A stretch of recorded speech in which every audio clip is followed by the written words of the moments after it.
On va compléter la leçon, c'est la résolution d'une équation à une inconnue du deuxième degré, mais on va travailler algébriquement. On ne va pas tracer la courbe, non, on va travailler algébriquement. Et on va travailler en utilisant la formule ou la règle générale. Regardez avec moi, la formule générale, c'est moins b plus ou moins racine carrée de b au carré. Faites attention, on va mettre b entre des parenthèses et on va mettre la puissance dehors. Moins 4ac sur 2a. Quoi le a, quoi le b, quoi le c? On a dit que a est le coefficient de x au carré, b est le coefficient de x et c c'est le coefficient de x à la puissance 0, c'est-à-dire le nombre c est une valeur sans x, ni x au carré. Maintenant, trouve l'ensemble solution de l'équation 3x au carré est égal à 5x moins 1 en approchant le résultat à 2 décimales près. S'il veut la solution graphiquement, il va écrire graphiquement. S'il n'écrit pas, c'est-à-dire la résolution va être algébriquement. On va résoudre algébriquement en utilisant la règle générale. Concentré, on va travailler par 5 étapes. Je commence d'écrire l'équation, mais il faut mettre l'équation sous la forme de ax au carré plus bx plus c est égal à 0. Est-ce que l'équation est écrite sous la forme? Non. Alors, il faut 5x va entrer dedans et je change le signe. Et le moins 1, je change le signe, va être plus 1. Donc, numéro 1, je recopie l'équation, mais avant de prendre la forme de ax au carré plus bx plus c égale à 0. Alors, est-ce que l'équation prend la forme de ax au carré plus bx plus c égale à 0? Oui, alors comme ça, on va commencer le travail. Et après, on va chercher la valeur de A, B et C. On va écrire A est égal à 3, B, faites attention par le signe égal à moins 5, C est égal à 1. Et après, on va copier la formule ou la règle générale devant nous. 1, j'écris l'équation sous la forme de ax au carré plus bx plus c égale à 0. Numéro 2, je cherche a, b et c. Numéro 3, on va copier la règle générale. Il faut bien l'étudier. Alors, c'est la formule ou la règle générale. Et après, on va chercher le discriminant. C'est quoi le discriminant? C'est ce qui est sous la racine. C'est-à-dire b au carré moins 4ac, c'est le discriminant. On va chercher la valeur du discriminant. D'accord, je retourne un peu. Alors, on va mettre b au carré moins 4ac. On va remplacer b et a et c. Et pour chercher le discriminant. Ici, le discriminant égal à quoi? Est égal à 13. Donc, le discriminant est égal à 13. Alors, on va remplacer dans la règle générale B et C et A et le discriminant, c'est-à-dire G. On va écrire la règle générale, je remplace moins B, c'est-à-dire moins 5, plus ou moins, racine carrée, je sais que le discriminant est égal à 13, donc racine carrée de 13 sur 2 fois A, c'est-à-dire 2 fois 3. Et après, je travaille une fois avec l'addition et une fois avec la soustraction, c'est-à-dire, on va écrire 5 plus racine 13 sur 6 une fois et 5 moins racine 13 sur 6 une fois. Donc, l'ensemble solution va être quoi? Alors, 1,44 et 0,23.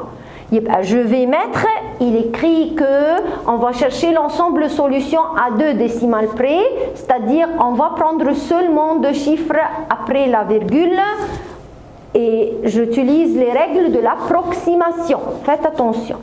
Maintenant, autre exemple. Mais avant de prendre une autre équation, regardez, c'est la courbe.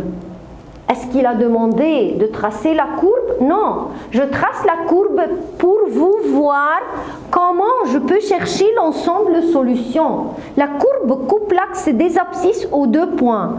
Le premier point, c'est après le 1, 1,43. Et deuxième point, c'est 0, après le 0, on a 2 lignes. D'accord? C'est 0,2. Si je travaille graphiquement, on va écrire seulement 0,2. Alors, on a ici 2 points d'intersection de la courbe avec l'axe des abscisses. Autre exemple, trouve l'ensemble solution de l'équation. Comment on va travailler? Premièrement, j'écris l'équation sous la forme de ax au carré plus bx plus c égale à 0. Deuxièmement, on va chercher a, b et c. Troisièmement, j'écris la règle générale. Et après, je cherche le discriminant. La dernière étape, je remplace tout dans la règle générale pour chercher l'ensemble solution. D'accord? Ce sont les étapes. L'équation est écrite, prend la forme de, alors ax au carré plus bx plus c égale à 0. D'accord, maintenant, on va vite écrire a, b, c. Et après, j'écris la règle générale. Et on va chercher maintenant le discriminant. cb au carré moins 4ac est égal à moins 8. D'accord, je sais que sous la racine, j'ai moins 8. Maintenant, je remplace tout dans la règle générale, mais quand je copie, je cherche que le discriminant est égal à moins 8, c'est-à-dire un nombre plus petit que 0. Est-ce qu'il y a un nombre dans R, racine carrée de moins, un nombre négatif? Est-ce que c'est possible? Ce n'est pas possible de chercher racine carrée d'un nombre négatif. Ce n'est pas un nombre réel. Alors, maintenant, la solution n'existait pas dans R. Alors, on va écrire que l'ensemble solution égale ensemble vide. C'est-à-dire quoi? C'est-à-dire la courbe ne coupe pas l'axe des abscisses. C'est un cas, des 3 cas. Et bien, quand le discriminant est un nombre négatif, c'est-à-dire quoi? C'est-à-dire il n'y a pas de solution.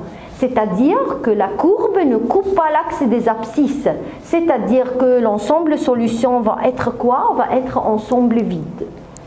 Maintenant, la courbe, voyez la courbe, si je fais la résolution graphiquement, la courbe ne coupe pas l'axe des abscisses. C'est-à-dire l'ensemble solution va être ensemble vide.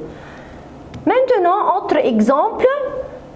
On va écrire l'équation. Est-ce que l'équation prend la forme de ax au carré plus bx plus c égale à 0? Oui. Alors, on cherche a, b et c. Et après, on va écrire la règle générale. Je cherche le discriminant. Le discriminant ici est égal à 0. Maintenant, je remplace tout dans la règle générale ou la formule. Maintenant, je travaille une fois avec l'addition et une fois avec la soustraction. Maintenant, racine carrée de 0 égale à quoi? Est égal à 0. Si je fais plus 0, même chose si je fais moins 0. Donc, ici, les deux solutions sont égales. C'est-à-dire, on a deux racines égales. C'est-à-dire, on a une seule solution. L'ensemble solution ici est égal à 2 car je ne peux pas répéter les deux fois dans l'ensemble. On a su maintenant que quand le discriminant est égal à 0, alors on a une seule solution, d'accord? La courbe coupe l'axe des abscisses en un seul point. C'est l'ensemble solution est égal à 2. Vous voyez, ça c'est la courbe représentative. On voit que la courbe coupe l'axe des abscisses en un seul point, c'est le point 2. Donc si le discriminant est 0, c'est-à-dire qu'on a une seule solution. C'est-à-dire que la courbe coupe l'axe des abscisses en un seul point. C'est-à-dire, alors on va mettre un seul nombre dans l'ensemble solution. Si Si le discriminant, c'est-à-dire b au carré moins 4ac, est un nombre négatif, c'est-à-dire racine carrée d'un nombre négatif n'appartient pas dans R, alors ici l'ensemble solution va être vide, c'est-à-dire que la courbe ne coupe pas l'axe des abscisses. Si le discriminant est un nombre positif qui est plus grand que 0, c'est-à-dire que j'ai deux solutions, alors la courbe coupe l'axe des abscisses en 2 points et on a deux solutions. Vous avez bien compris jusqu'à là? Jusqu'à là, alors on a fini leçon 2. Merci et au revoir.